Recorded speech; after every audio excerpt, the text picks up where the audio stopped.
So today, we're going to dive into the really profound and deeply personal journey of the Turkish writer and teacher Mehmet Ali Güner. It's an incredible story of struggle, resilience, and this relentless quest to understand oneself. Right out of the gate, Gunnar hits us with this unbelievably intimate question.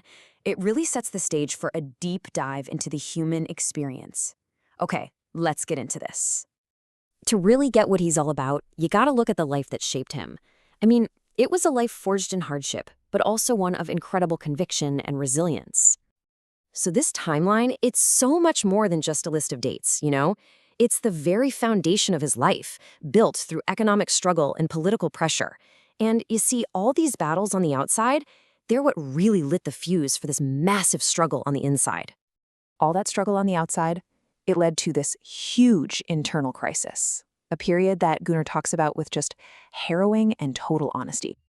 I mean, we're not just talking about feeling sad or lost here. For Gunnar, this was real. He felt like the person he used to be had literally died. And this feeling, it wasn't just a bad mood that comes and goes. No, he talks about it like this permanent giant void, a black hole that had just completely swallowed his joy.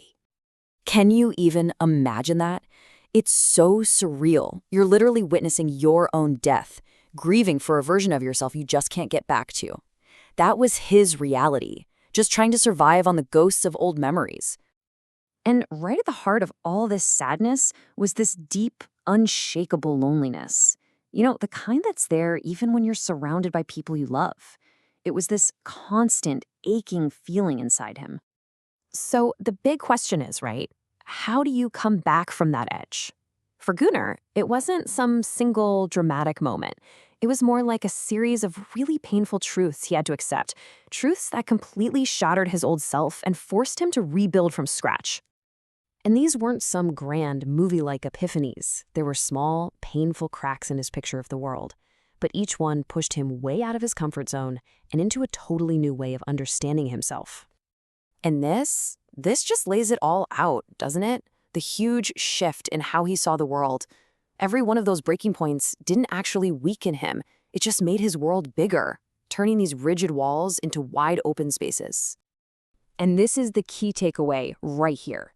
These moments that felt like total failure, they didn't actually break him. They made him more flexible. In a way, they became the very source of his resilience.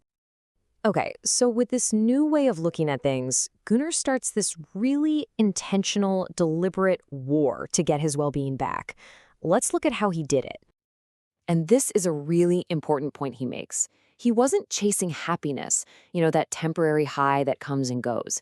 He was fighting for something much deeper, a stable inner state of peace, a total satisfaction with himself and his life. And look, this wasn't some high-level, abstract idea. This was a daily grind, a battle he fought with real, disciplined actions, day in and day out. Every single day was a new fight in his war for well-being. The running ended up being this perfect metaphor for his whole journey. By pushing himself physically, he suddenly realized his mental limits were way bigger than he ever thought. He basically shattered his own self-imposed prison and set himself free. And this is what victory looks like. That cold, dark, consuming black hole in his chest, it gets replaced by this inner sun, a source of warmth and light that he generated all by himself. So after going through all of that, this incredibly tough journey, Gunnar develops this hard-won philosophy for just dealing with the messiness of life, love, and our connections with other people. He starts seeing life not as some goal you have to reach, but more like a river that's always moving. You can't fight the current, it's pointless. The only thing you can do is learn how to steer your way through it. And he gets super practical with his advice too, especially about dealing with other people. It's all about shifting from being defensive and envious to being appreciative and having clear boundaries. This is really about changing how we connect with everyone around us. And in the end, he figures out that being a good person isn't about being perfect, not at all. It's about being brave enough to look at your own dark side, your own shadow, and just trying to be a little bit better every day. After all those years of struggle and deep thinking, It all kind of boils down to this one simple but really profound piece of wisdom he got from another teacher. And that's really where Güner's story leaves us. It's such a powerful idea to chew on, right? He takes his own personal journey and flips it into a question for every single one of us. So what does it mean to you to be human while living?